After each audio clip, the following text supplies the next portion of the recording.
Good morning, everybody.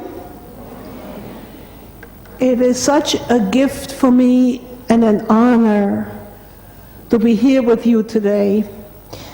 And I'm immensely grateful that I made this journey and that you chose me to be part of this amazing, amazing meeting. I sent an email this morning to some of my friends and I said, I'm in paradise. It doesn't have to look any better. Now, war was over on May 8th, 1945 in Europe, not in Asia yet. But it was not over as far as, yes, we are liberated on May 8th, 1945, maybe the last camp that was liberated by the Russians. Other people were liberated by Americans. We didn't care who came, just somebody who should come and bring us to life again. So May 8th became my second birthday. And I celebrate it almost every year, wherever I am, the experience, the joy of being alive. My talk yesterday was about my first miracle, staying alive, given the gift of life. While in my camp we were 15,000 children. Only 1% made it. And I'm standing in front of you. That is a miracle. But I have, thank you, I have a second miracle which will become apparent, what I'm going to talk to you about. Now, we had no clue where our families were taken to, aunts, uncles, more distant relatives. But at the end of the war, we lost at least 13 immediate members, including my beloved grandmother. We didn't want to believe that she was gone, still hope in our heart, and 20 altogether, more distant relatives, 20 people in my family were slaughtered. There's no better word that I said yesterday.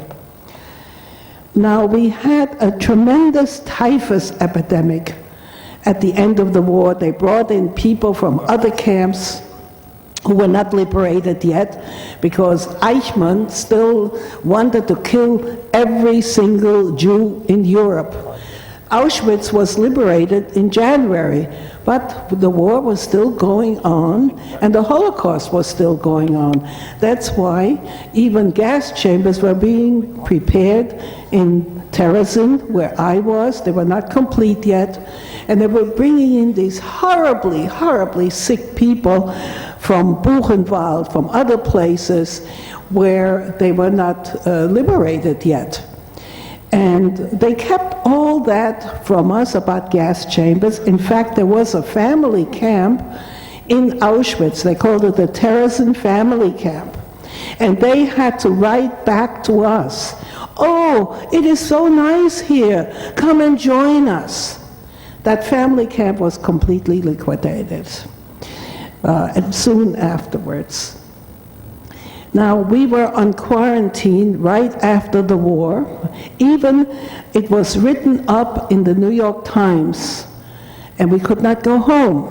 Finally, a bus came from Stuttgart, from where we were transported from, to pick up the few survivors.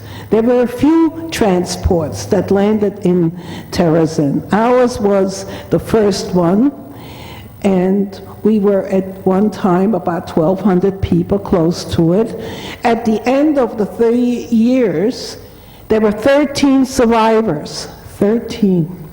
And a whole family intact, mother, father, and child. That alone was a miracle, because that hardly ever happened. And they picked us up with a bus, all the people from the different transports. There were a few of them, so maybe about 50 people or so. And we went through war-torn Europe. especially Germany. I saw Leipzig right after the war, and Dresden, which was firebombed tremendously. There were no houses standing. We arrived in Stuttgart, and they put us into what was called a displaced persons camp, because we didn't know where to go. I remember my first meal there.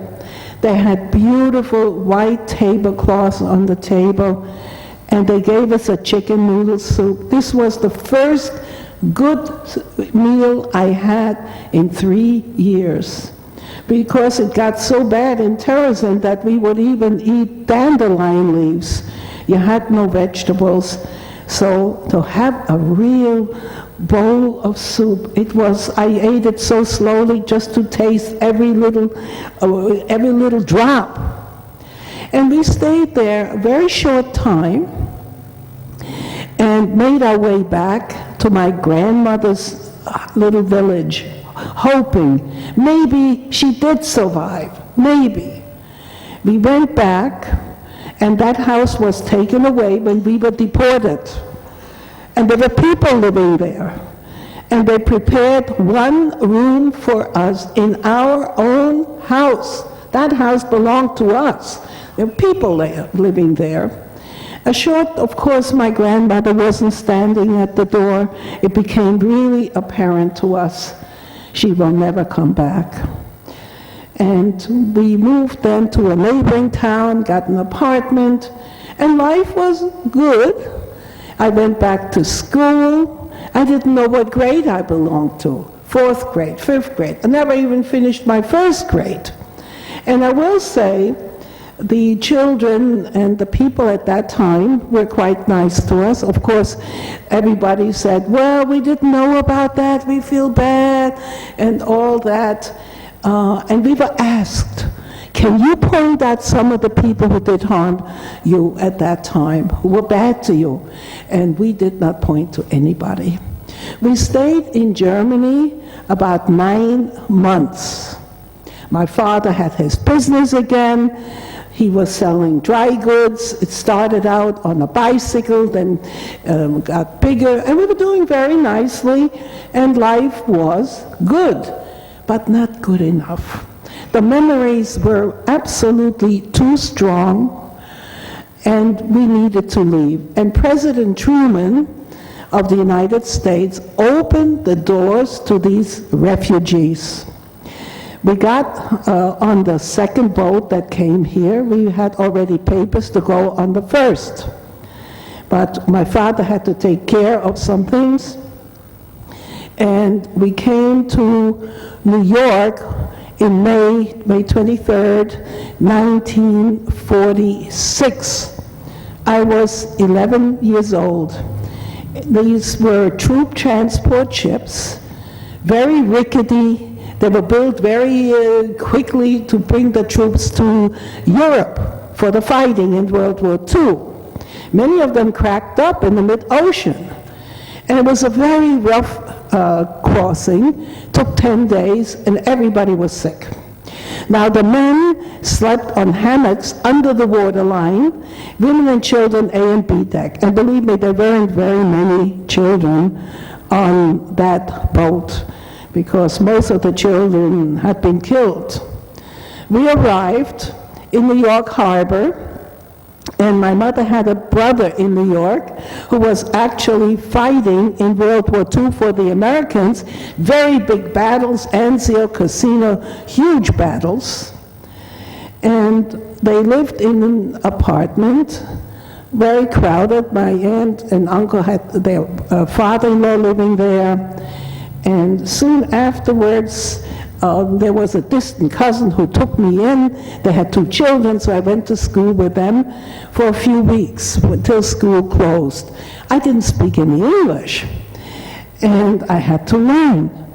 And my parents had to get a job. They got a job working as a couple in a big estate, very rich people. My mother became a maid, cook, and my father a butler. And I was allowed to play with the children from that family. And somehow there was something, I just didn't feel very well. I had a cough, I felt tired. Now, we were transported from Bremerhaven, up to Bremerhaven, take the boat in cattle cars. There was nothing else. We were used to all of that, and we didn't care. And it was cold in the cattle car, and I got sick, and it got worse and worse.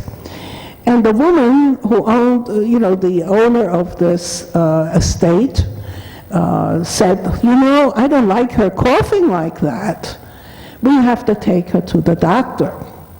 So they did. And the verdict was quite strong. There was a girl in the camp, in our compound. We were in a compound with all disabled war veterans. Our fathers had their legs off, arms off, shots still draining in the head. Terrible things, and even worse.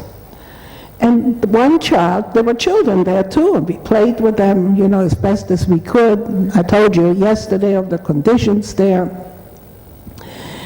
And one girl got a little bit more food, maybe an extra piece of bread, very watered down milk that looked like water. And we were told, don't go near that girl. She's very sick. And she has a terrible sickness, and you will catch it. It's awful. And I prayed to God at that time, God, please let me have what she has. I'm hungry. I want more food. And unfortunately, that prayer was answered at a really terrible time. The doctor's verdict was, I had to be hospitalized immediately, that I had tuberculosis, which this girl had. And it was a bad case. Both of my lungs were affected. And I was placed in a public hospital. We didn't have any money. Even in those days, it was, I think the cost was $5 a day. I was on a ward in the children's hospital, infectious diseases, and those $5 a day were paid by a Jewish organization, because at that time you could not be a burden to the government. You had to have a sponsor. And there were 2 wards in the hospital. Was called Sunshine Cottage, a children's hospital.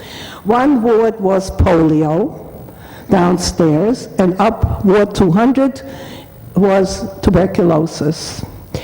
And it was part of a bigger hospital called Westchester Medical Center. It means nothing to you here, but it is today.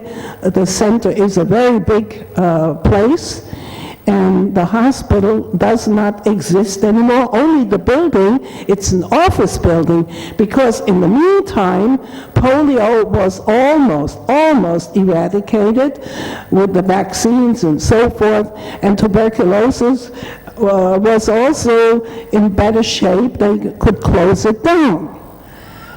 Certainly it is raising its head again, especially in poor countries.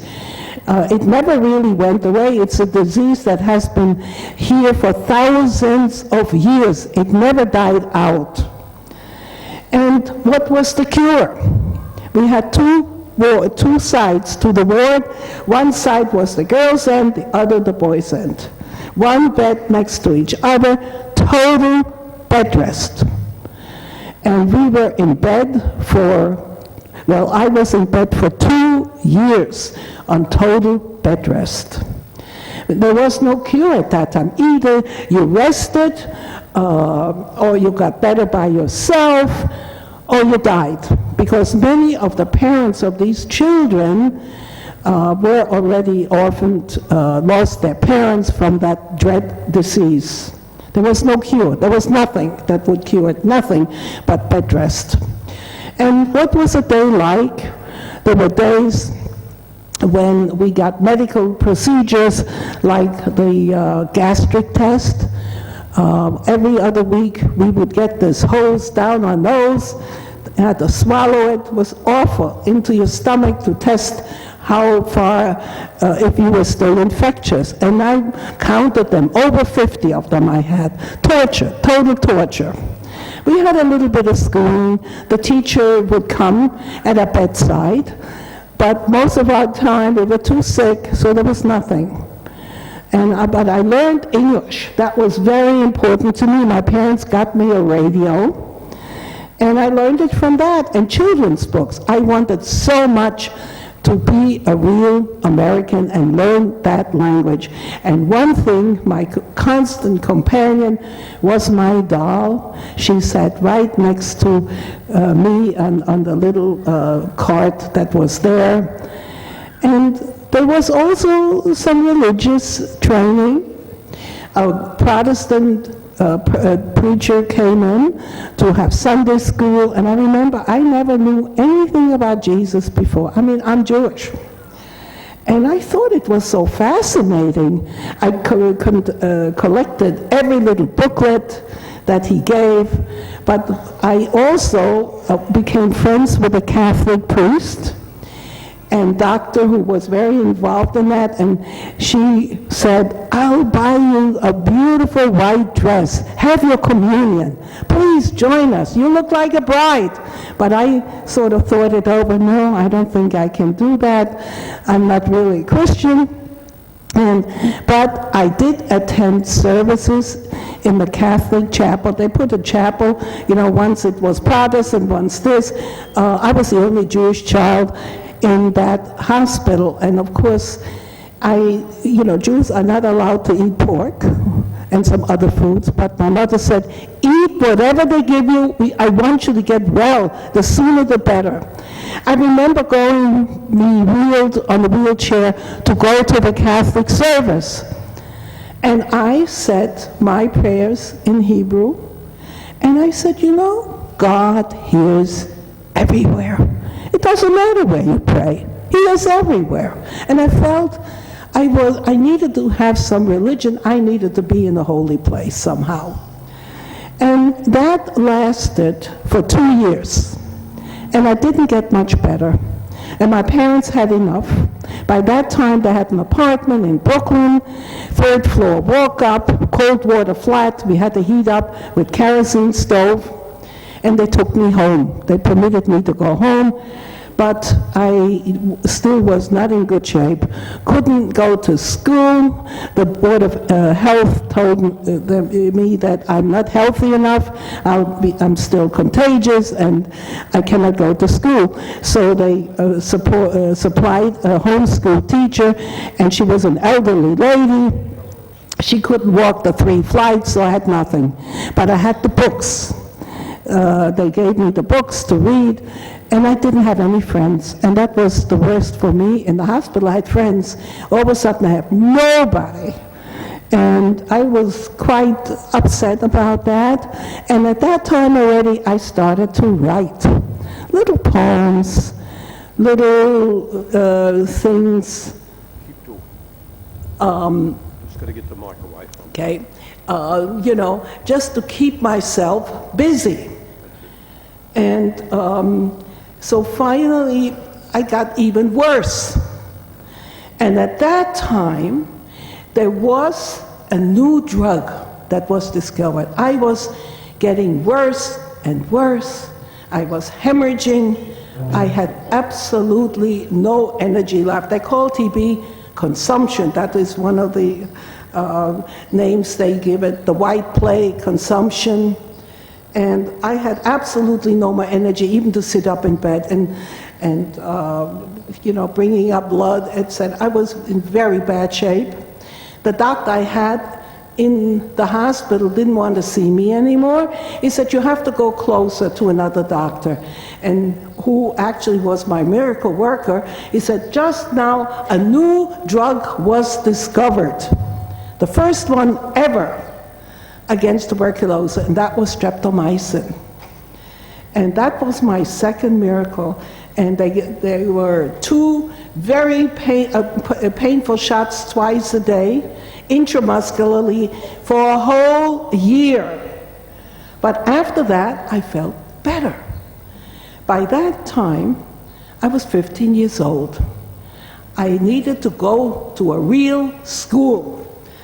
And I started high school, and I was so happy to have friends again, not to be alone. And I joined every single club there was, the dance club, the German club, the whatever there was, science club. I had a wonderful science teacher, and I never had any science before. I knew in the hospital they showed us, they put a flower in the dark, that flower died, and the one in the light lived. That was my experience with science.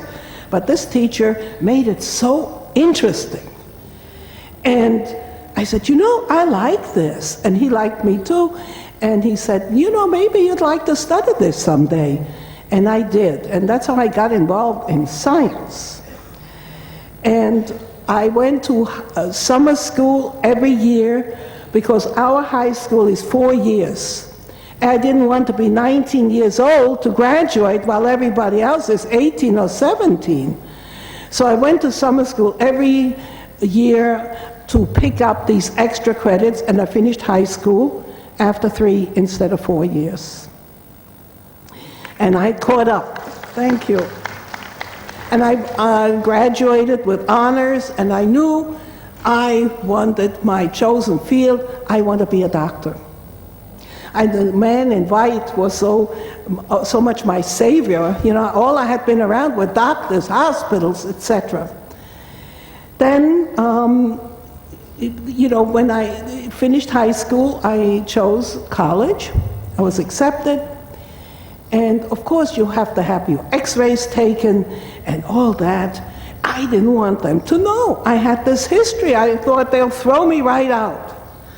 And I kind of scribbled on the paper, did you have this disease, that? And, I pretend that I don't know what they're doing. But they took an x-ray and they said, we need more tests on you. So they did the test. And unfortunately, it was positive. So after about 6 weeks in college, I had to be in bed again. Another year in bed, total bed rest. And this time, they made a cocktail of pills. More things had been discovered. There was a drug called PAS and INH, and again, 2 shots of streptomycin.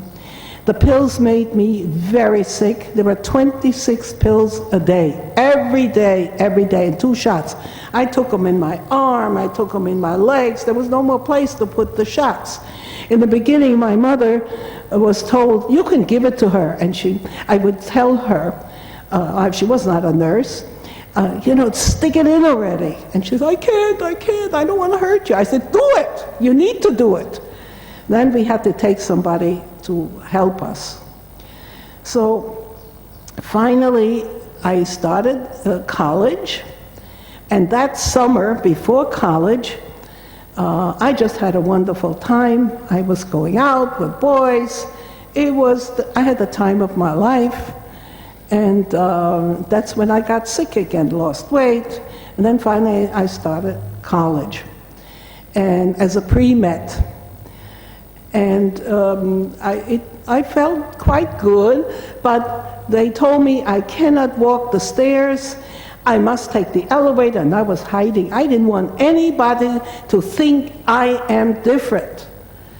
And I would hide when we had to change classes. And I became a regular teenager at that time. And of course, you start dating, went to dances, and by that time I'm about 20 years old, almost 20, because I graduated high school then at age 19, because I lost a year, and I was in college, and I remember I met this guy. He was a veterinarian, and he wanted to marry me. It was my 21st birthday. And I knew he was going to propose to me. He had been during the war in Siberia, so he was actually saved. And I thought to myself, how am I going to handle this? When you get married, you should be honest with your spouse. Now, my father told my mother that he was wounded in World War I, he has a bad shoulder. So she said, so what? So I figured, okay, I'm going to tell this guy my life story. I need to do this. It was my birthday, December 31st, New Year's Eve, and we went to a nice Russian nightclub to dance, and he started talking about, I want you to meet my parents and all that. I said, I want to tell you something. I know what's coming now. You probably want to marry me. And I said, look, I have this story to tell you. And it upset him a lot. Although he was a veterinarian, I wrote a chapter in my second book, They Shoot Horses. A horse will be shot if they get very sick, they can't walk anymore. And I guess that was his mentality too. And we were supposed to go ice skating next day, and he broke the date. He said, I don't think I can continue with this. It was my first rejection, and I took it very badly. I said, look, you can talk to my doctor. He will tell you about me and so forth. I'm fine. I can have children. Everything is fine. I took him to the doctor. It didn't help. And I was so upset. It hurt. Again, to be rejected. I had enough rejections in my life. And I changed schools to NYU. And what do I have? A lab partner whose name starts with an E, Abdurazik. And he was an Arab from Jordan. So need I tell you, I fell in love with the Arab. What else? So he said, well, we're cousins. I'm Muslim, you're Jewish. We come from Abraham and so forth. I said, okay.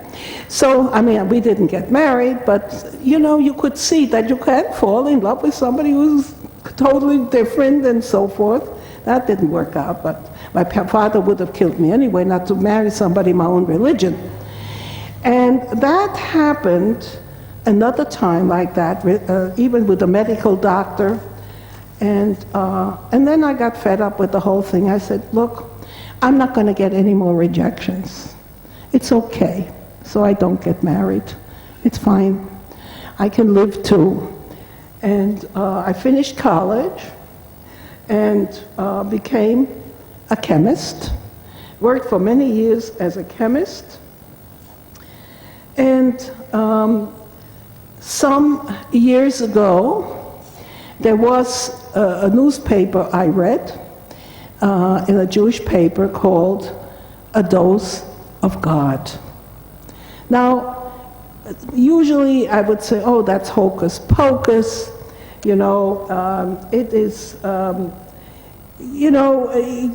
it's good to have faith in God, and I needed God all the time, but, people who don't, it was like, just praying to God is not going to make you better. It's God's will too. It happens and it doesn't. And there were 2 pages in that article. And on the second page, it said, little paragraph. Albert Schatz, co-discoverer of streptomycin, professor emeritus. I said, oh my God, this man saved my life. Now I knew Dr. Waxman from Rutgers University received the Nobel Prize. We're not talking about the Booby Prize now, the Nobel Prize. And I always wanted to write to him to thank him for giving me my life. And this was but he had died in the meantime.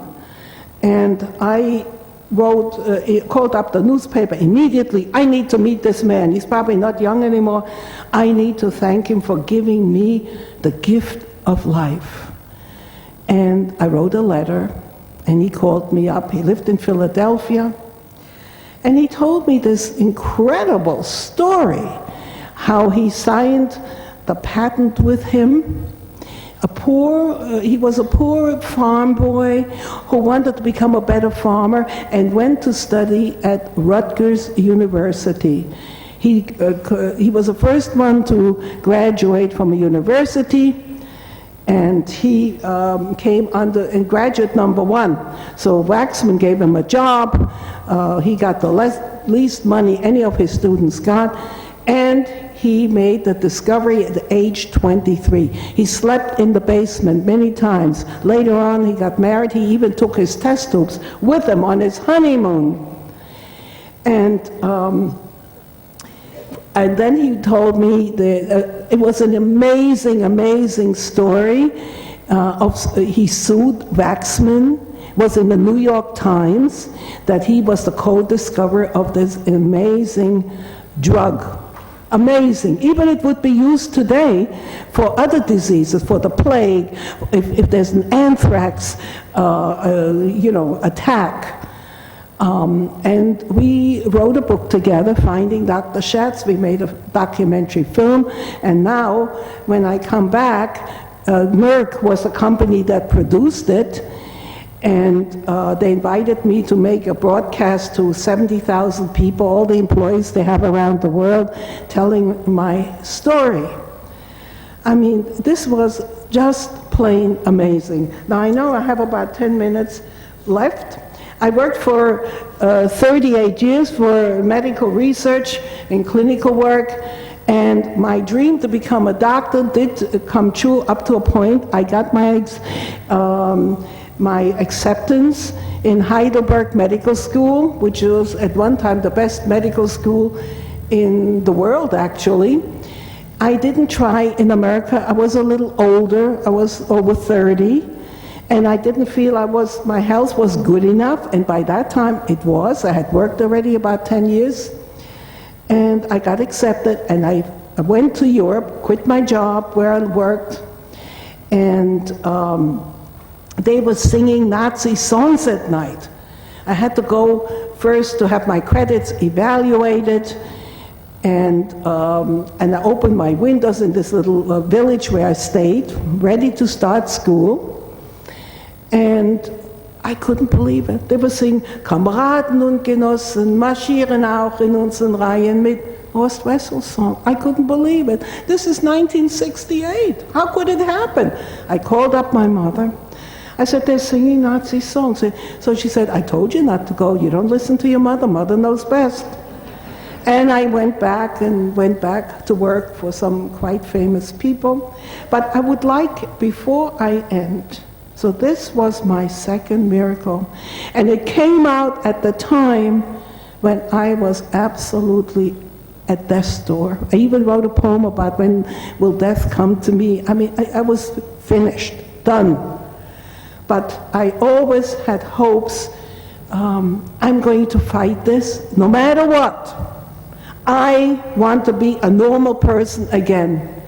I don't have to be a genius, and that's what when I got out of the hospital, I just want to be what teenagers do, just to be a normal person.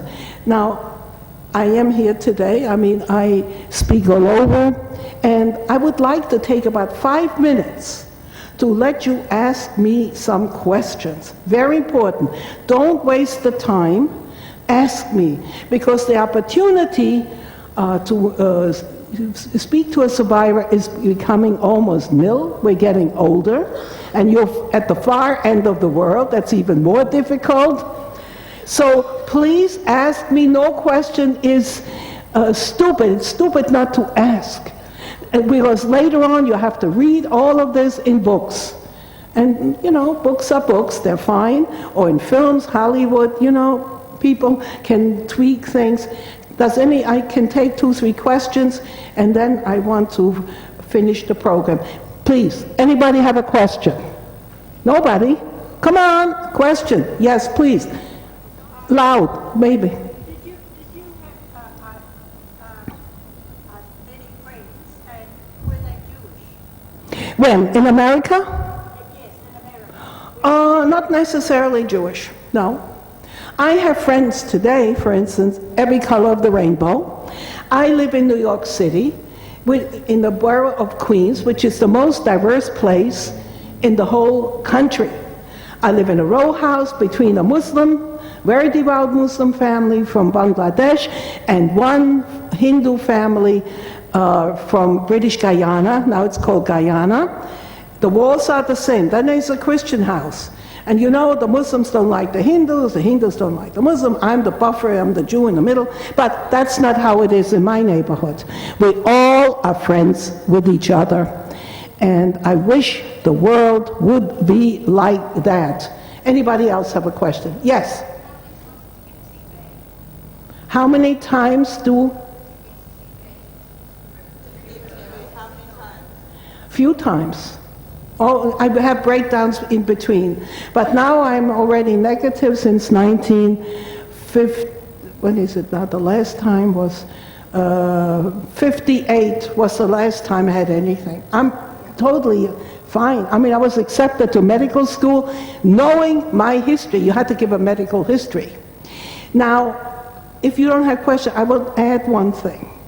I'm always asked, do you forgive the Germans for what they did to you? And my answer is, I do not forgive the actual killers who killed my family. For me, such things can only be forgiven by God. It is too terrible. I mean, the ones who have seen Auschwitz, you'll see what it was like, 1 million people in one place alone. But I believe in reconciliation. Last year, I was in Auschwitz. I take tours there, you know, with groups. And we're walking, it's a huge place. We're walking from Auschwitz proper to Birkenau. And I hear German spoken. I said, what? German? Here in this hellhole? And I went over to them and spoke German with them. And they had a guide there. And they were younger people, a whole family from Frankfurt. And you know what we did? We embraced in that hellhole. Yes, we did. We did. And I have many friends in Germany, many who were born after the war. Even I have some friends here from my childhood. My best friend unfortunately died a few weeks ago. But to forgive somebody like Dr. Mengele or some of these killers, to me, as far as I'm concerned, it doesn't make me a bad person, but you know, things, terror like that and killings can only be forgiven by a higher power, and that is God. But I can become friends again with them. Now, my hope, my wish and prayer is for every child to grow up in peace without hunger and prejudice. I'm the only child from Württemberg, the state of Württemberg, who was transported from Stuttgart. I'm the only child who returned. And I want to read you just a short poem about peace. War is hell. I wish there would never be another war, another Holocaust, another terror for any, especially the children, because children are innocent. Every child grows up innocent. And I have a poem, short poem I want to read you. Peace. An acorn gives life to 1,000 trees. Many tiny raindrops form the greatest seas. Nothing is impossible if only we try. The smallest tree can reach the sky. We may differ in thought and ideas. Every mother cries some salty tears. If flowers can grow in desert sand, hate can turn to love in any land. All wars must cease. There will be peace. Pick a rose with its thorn, a world of peace for each newborn. Let's share the milk and honey today. Where there is will, there is a way. Beat each sword into a plowshare. We must search our hearts and care. Together we can survive and win. The time is now. Let us begin. All wars must cease. There will be peace. I have one favor to ask of you. Could you all, the ones who can, stand up, every single one of you, and hold hands in your row? Can you do that for me, please? The ones who can stand, the other ones can hold hands. And if you can't, you just hold hands with the next. Everybody make a chain, hold hands. And in unison, we will say, Shalom, which means peace. May peace, yes, you can do that too. You can go across the aisle if you can do it. We are all one humanity, where no matter where we come from, we're all God's children. And let us all say, Shalom. Loud. 1, 2, 3. Shalom. Peace be with you and love be with you. It is a greater thing than hate. Thank you so very much. Thank you.